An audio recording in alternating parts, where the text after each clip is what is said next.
എനിക്ക് മാമിന്റെ മെറ്റീരിയൽസ് പോലത്തെ തന്നെ മെറ്റീരിയൽസ് ആയിരുന്നു എനിക്ക് എക്സാമിന് വന്നത്. വളരെ ഹെൽപ്ഫുൾ ആയിരുന്നു അത്.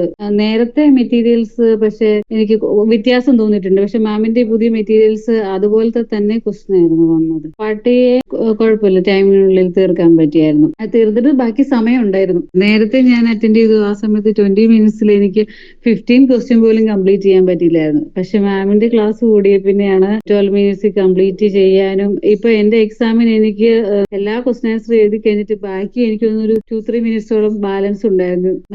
മാമിന്റെ ക്ലാസ് വളരെ വളരെ നല്ല ക്ലാസ്സാണ്. റീഡിങ്, ലിസണിങ് എല്ലാം മാമിന്റെ ക്ലാസ് കൂടിയ പിന്നെയാണ് എങ്ങനെയാണ് ചെയ്യേണ്ടത്, ലിസണിങ്ങിൽ ഇങ്ങനത്തെയൊക്കെ ക്വസ്റ്റ്യൻ വരും, റീഡിങ്ങിൽ ഇങ്ങനത്തെ ക്വസ്റ്റ്യൻ വരും എന്നെല്ലാം മനസ്സിലായത് മാമിന്റെ ക്ലാസ് കൂടിയ പിന്നെയാണ്. സെയിം മാമിന്റെ ക്ലാസ് പോലെ തന്നെ മോഡൽ ക്വസ്റ്റ്യൻ ആയിരുന്നു എക്സാമിന് ഉണ്ടായിരുന്നത്.